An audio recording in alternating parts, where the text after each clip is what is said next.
Hello everybody. Today's video is going to be about helping out your neighbor, or not even really your neighbor, just people who are far worse off than you are.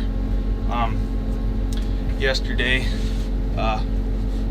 my grandpa and I, we went to, not quite to Jordan, Montana. It's about 350 miles from home here. And I don't know how far out there the news about that fire got, but that fire is huge and it's still burning a little bit today. It's the last I heard, it was 292,000 acres. And that is equivalent to 400 square miles. And like me, I can't even get my head around how big that is, because there's just nothing to compare it to. But in eastern Montana,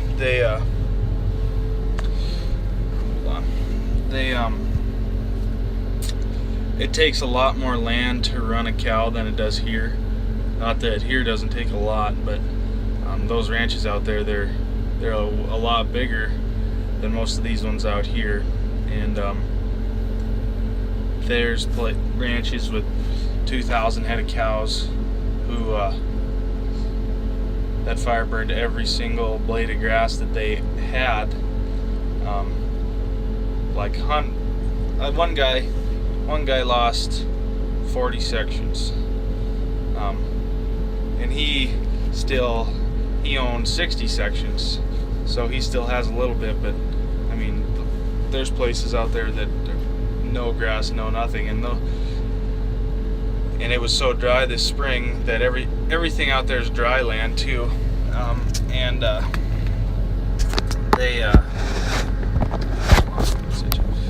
They did put up hay, but I mean, they was like 10% of what they usually do. And those guys out there, they don't, since it's dry land, they don't pick their hay up right away. So that hay that was left in the field that they did get put up, it got burned too. And I mean, just 100% loss on anything and everything those people had to feed their cattle with. So there's a friend of mine, he's in the valley over from me. His family kind of started all of all these hay donations. People have been sending semi-loads of hay out there. So those guys, for 2 or 3 days, they can feed their cows, so they just can buy some more time to figure out what they are going to do. So I don't know how many hundreds of semi-loads of hay have gone in there in the last week, 10 days. But my grandpa and I, we hauled a load of our hay out there and gave it to this rancher who, he lost everything. He wasn't very big. It wasn't a very big operation, but still, those guys are going to be the ones that get hit the hardest.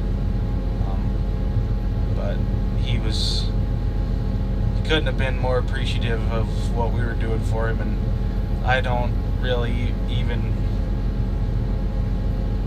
know how to explain how happy he was that we did that for him. And it was pretty cool. It was a really good experience to do that. It was a long day, 700-mile round trip.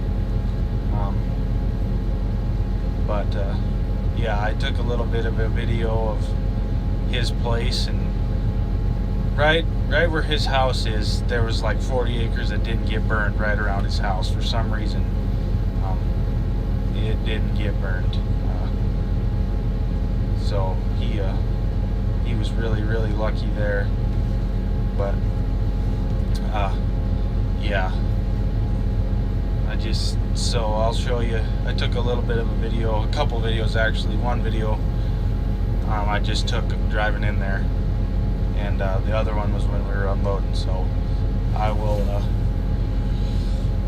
add those to this. So thanks for watching, and just always know that there's somebody far worse off than you are. One of my really good friends over here, he donated a load of hay, and he couldn't have said it any better. He told me the other day, he said, I can't afford to donate a load of hay, but I have to. I'm going to anyways, because there's always somebody worse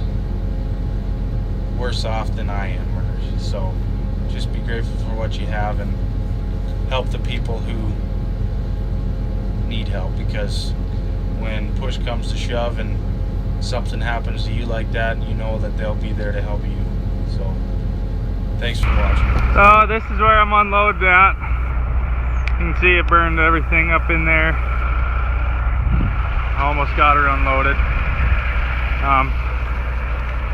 Yeah, so this fire in eastern Montana has burned, as far as I know it's over 280,000 acres. That is just found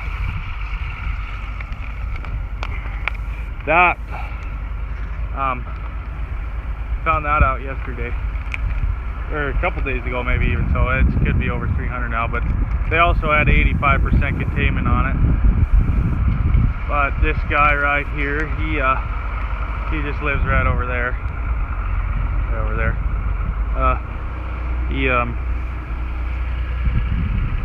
said that on top of these hills over here behind me, that the fire came down that way, and he said that night there were 60-mile-an-hour winds, and he said it was just like a tornado in here, just blew fire right over the top of them. But yeah, we are unloading hay. This guy, he's really, really grateful, and I couldn't be more proud to be helping him out, because someday, who knows, it will be us someday that's going to need help. And this guy, he lives almost 400 miles away from us, and this is our hay. We hauled it out here for free.